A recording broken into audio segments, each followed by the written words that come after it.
Okay, it is Wednesday, March 12th.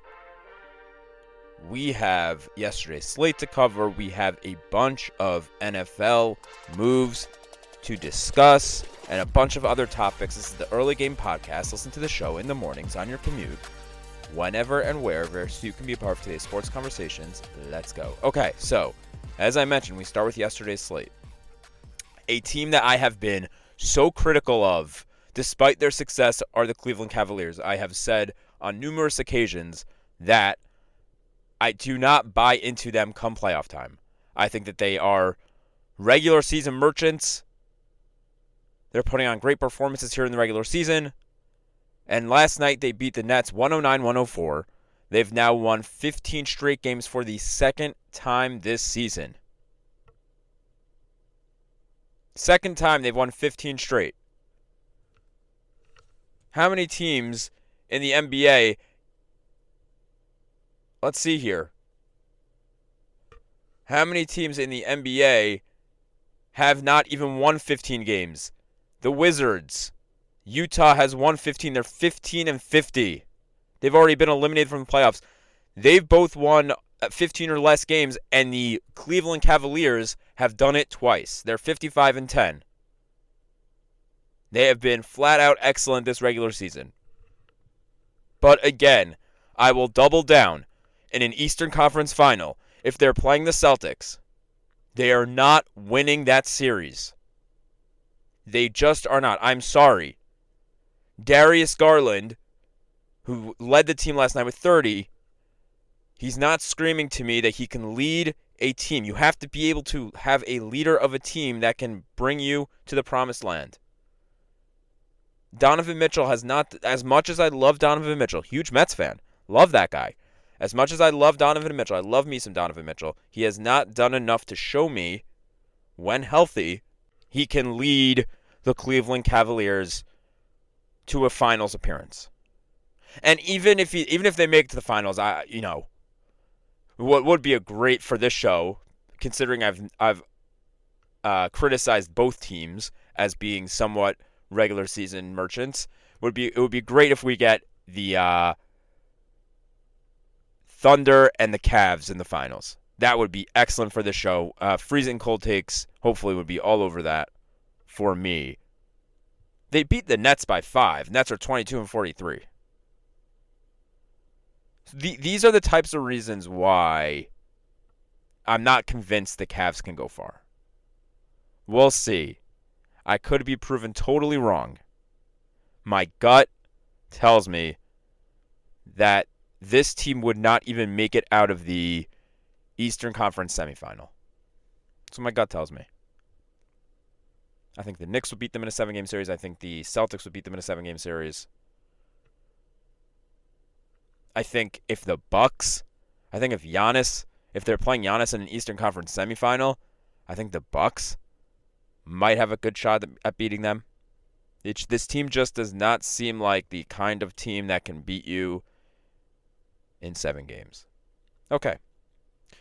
Let's move on. That was yesterday's slate. That's what we'll cover from yesterday. And we will move on to the NFL. And this one I'm excited to talk about. The Buffalo Bills have signed Joey Bosa to a 1-year, $12.5 million deal. Last night the news came out that this will be the Bills' big offseason addition, or at least their first big offseason addition. Joey Bosa joins the defensive line. So after they cut Von Miller this past weekend, they cut the guy the last defensive end that they signed to a very long-term deal. Now they bring in Joey Bosa, who was with the Chargers. They released him. One of the best defensive ends in the game. And I mentioned, it's funny, last week I mentioned him as a linebacker. He goes back into coverage like that. So that's sort of what I meant on that end. He's a little more of a hybrid than just being an edge rusher. He will take a few steps back and pass rush in that pass rush in that way. But Joey Bosa now joins the Bills, and this is going to be interesting for Buffalo because Von Miller was the guy that was supposed to be the veteran presence for the Bills' defensive line that just caused havoc for opposing quarterbacks. Got through, put on pressure. That obviously did not work out. He was injured some of the time. He had the domestic violence accusations, and so the Von Miller era has ended, and they replace it with a similarly forceful player with Joey Bosa. Like, if we're gonna call a spade, Von Miller's excellent. He was getting older, and now they just replaced him with another excellent edge rusher. And so the question on everyone's mind is, how healthy can Joey Bosa be? He's missed significant time over the last couple of years. When healthy, Joey Bosa is one of the best defensive players in football. One of the best. But the big question for Buffalo now is, can he stay healthy? Can he be a healthy presence for this Bills defensive line? Now, two teams that missed out on him, they were saying that the two teams that were most, we hadn't heard about Buffalo. The two teams we had heard about were the Miami Dolphins, where his dad played, where he grew up, and the San Francisco 49ers, where his brother plays currently, Nick Bosa. Good for Buffalo. Honestly, good for Buffalo. I'm sure that it was a money thing. But it's good to know, I'm a Bills fan, but it's good to know that players are willing to choose the Bills over warm weather destinations like Miami and a team like the 49ers. That makes me feel good. And so we'll see what else the Bills have in store. This seems like this is going to be the last big move for Buffalo, but we will see what else they have in store. They added Josh Palmer already. I'm seeing some criticism for that move. If you're getting so upset about them signing Josh Palmer, then you don't get it. You don't get what the Bills do. You don't get how Josh Allen functions, how the Bills offense runs, how Joe Brady runs an offense. Josh Palmer is a great move. Worst case scenario is it doesn't work out. And a move like Josh Palmer is not going to, where it's $18 million guaranteed over 3 years, not going to kill you. Okay? So let's pump the brakes on criticizing Brandon Beane on signing Josh Palmer, who actually I happen to love. He had a bad year last year, but I love me some Josh Palmer. If you look at my fantasy teams from 2 and 3 years ago, I love me some Josh Palmer. Love me some Josh Palmer. Really saved me, actually. Okay, let's move on. So there were jokes a few days ago about how the whole NFL free agency was hanging on what Daniel Jones, where his destination, what he decides to do. And the reports were that he was choosing between a reunion with the Minnesota Vikings and a deal with the Indianapolis Colts. And so yesterday morning, we got news, free agent quarterback Daniel Jones finalized, this is according to ESPN, finalized a 1-year deal, $14 million with the Indianapolis Colts, sources told ESPN's Adam Schefter on Tuesday. And so from the Colts' perspective, they're adding a guy to seemingly sit behind Anthony Richardson. You have to think, though, in terms of dynamics. What will the dynamic be in this quarterback room? Anthony Richardson is going to get the week 1 nod, in all likelihood. If both quarterbacks are healthy, there is no reason why Anthony Richardson is not starting week 1. The question is, when you bring in a quarterback like Daniel Jones, who I have criticized to no end, he is not a good quarterback, okay?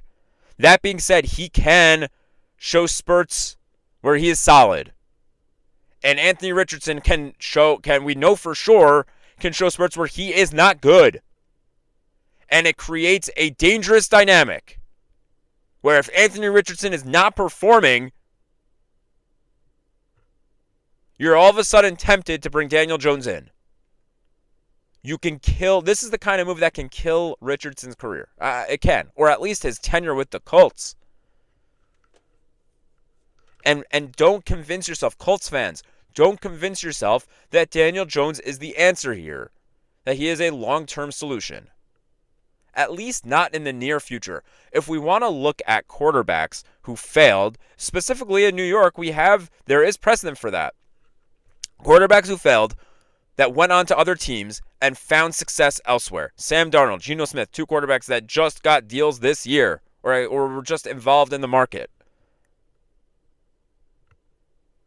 Daniel Jones is going to need time to detox himself from the Giants. He will need time with a really good quarterback coach.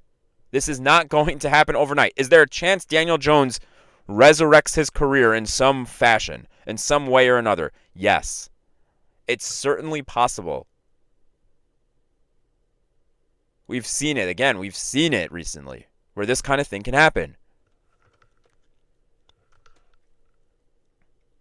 And, now that I'm on the topic, I found this to be hilarious, but Zach Wilson has a deal with the Miami Dolphins. So we're talking, like, if we're going to look at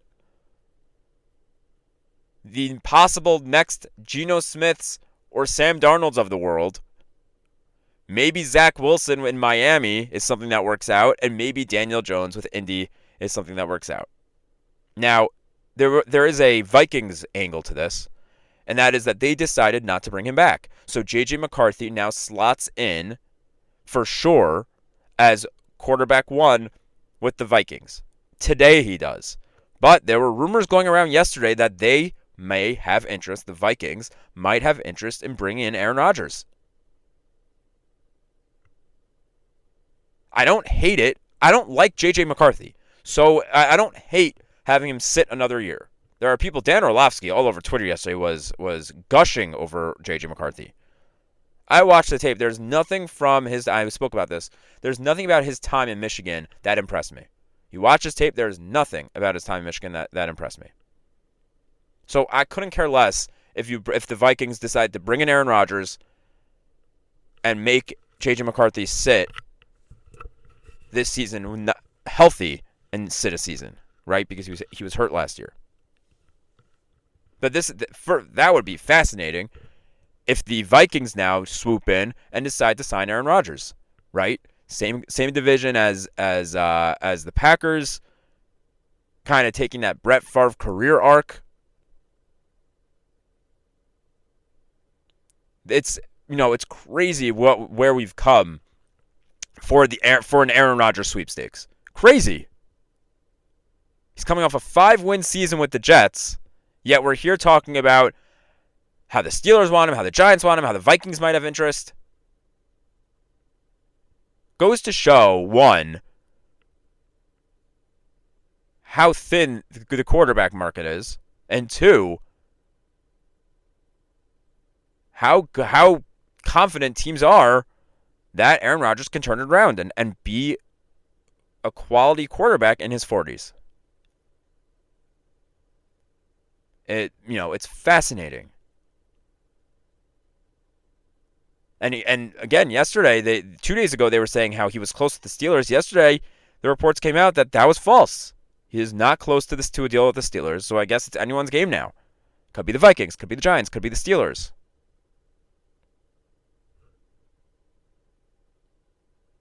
But that's where we are with the quarterback carousel right now. Daniel Jones is now off the board, and we still have probably the biggest fish in the sea here to figure out where he is going to go, and that's Aaron Rodgers. Okay, let's move on here.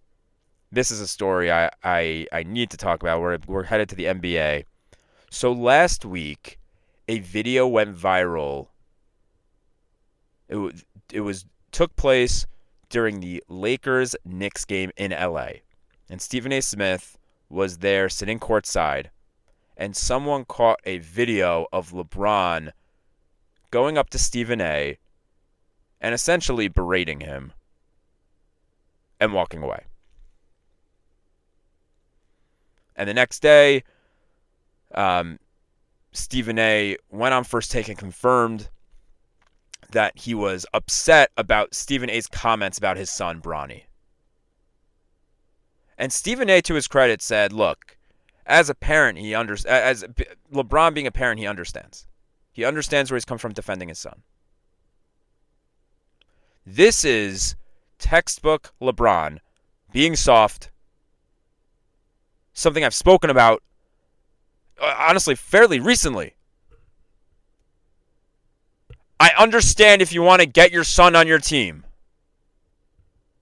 I think it's ridiculous, but I understand what you're trying to do. But at that point, he is not your son when he walks into the arena, when he walks into practice. And you can't go mixing family with business. That's where you lose. That's one place where you lose me, LeBron. That's just ridiculous. First of all, do you think your son needs your protection? He's a big boy. If he's big enough to play in the NBA, he does not need you giving him your protection.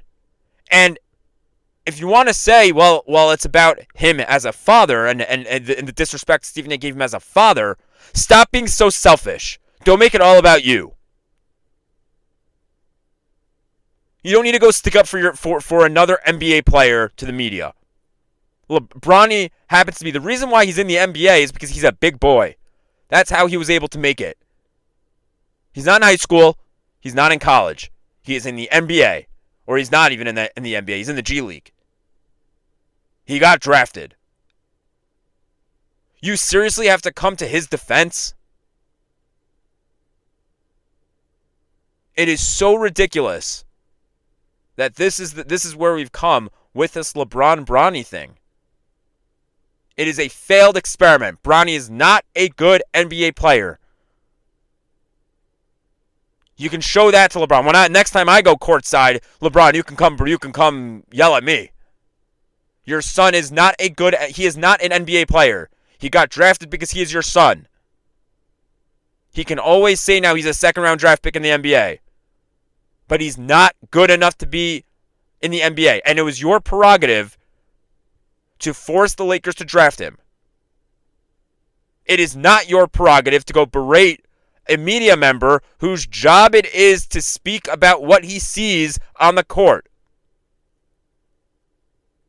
And if you go back and listen to what Stephen A. said and what I believe what LeBron was referencing, I haven't listened to it, but from what I understand, he did not even criticize Bronny. And LeBron is making a lot out of nothing. Oh, I can't stand these types of things. You know, we're in a spot right now where players are saying, the media is ruining the game. No, these types of things, these distractions from the game, it's fun to talk about. But this, to me,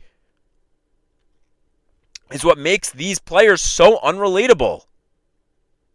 I'm going to talk about hockey in a second, and I think one of the beauties of the NHL and hockey in general is the players they just kind of feel like when you're watching interviews and stuff, they just feel like one of you. Sometimes when I watch baseball, I feel the same way. You're just kind of see guys hanging out. Football even feels the same way. You watch these football players doing these interviews, and they seem relatable. I'm a big Josh Allen guy, obviously. Josh Allen, I feel like we'd be best friends. Me and Josh Allen would be best friends. But you watch a guy like Josh Allen do interviews. You watch him with media interactions. He's a normal guy. Yeah, you have your diva wide receivers. There's a great meme where it's like running backs are always saying like praise the Lord. Quarterbacks are always saying praise the Lord. Running backs are always saying keep going, keep putting in the work. And wide receivers are like, the devil's always watching, something like that. back to what I was saying. The issue to me with NBA players is they seem so out of touch. They seem so out of reality. They don't seem like they're in our world. They just don't. And LeBron, this makes you seem like you are out of this world.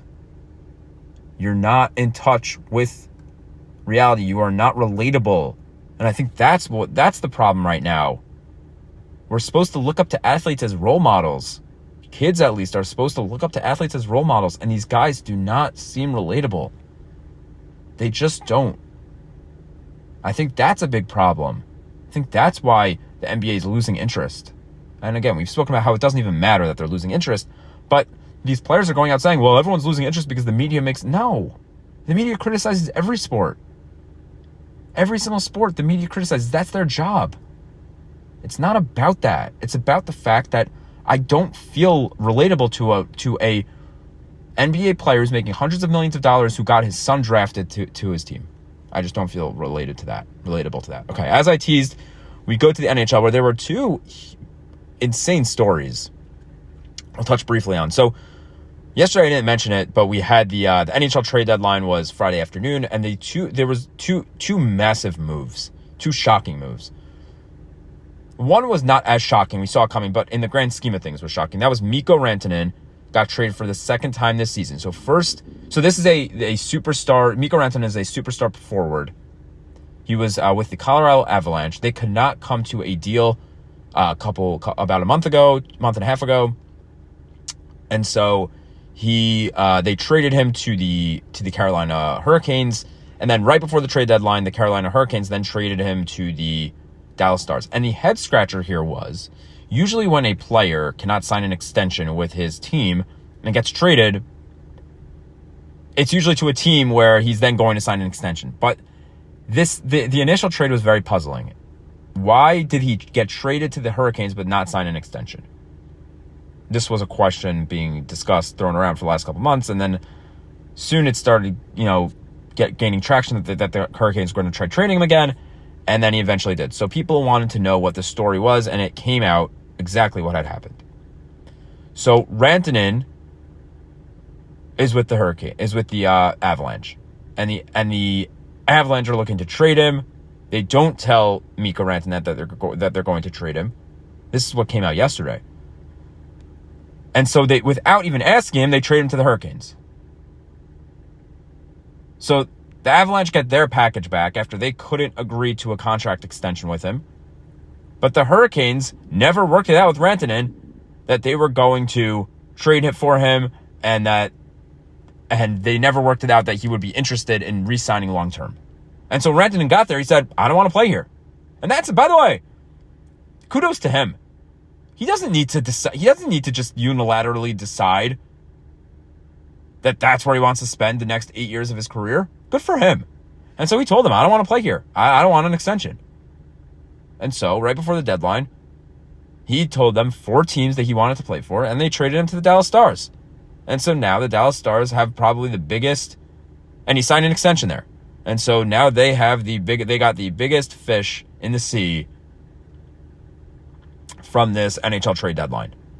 Rantanen now with the Dallas Stars there, and they are going to be a powerhouse come playoff time. Now, the other interesting move on Friday, and this was the biggest shocker, was the Bruins traded Brad Marchand to the Florida Panthers. And it's significant for several reasons. One, Marchand is a Boston Bruin lifer. I mean, this guy is, you thought Boston Bruins, you thought Brad Marchand. 2, these two teams are rivals in the same division. The Panthers won the cup last year, and so the Bruins made the reigning Stanley Cup champion better in their own division, their own rival. Man, I could not believe this when it happened. Apparently Marchand forced the trade. He said the only team he wanted to play for was the Panthers. And yesterday it came out that the Bruins and Marchand were discussing extension. They were off by about $1.3 million. And Marchand came to them and said, let's meet in the middle. And the Bruins said no. over $1.3 million. Meeting in the middle, he said no. And so they traded him. He said the only team he wanted to play for were the Panthers, and they traded him. And man, the Panthers are ridiculously talented right now. Now, Matthew Tkachuk is hurt. He's going to, I believe he's out for the rest of the regular season. They traded for Seth Jones. They have Brad Marchand.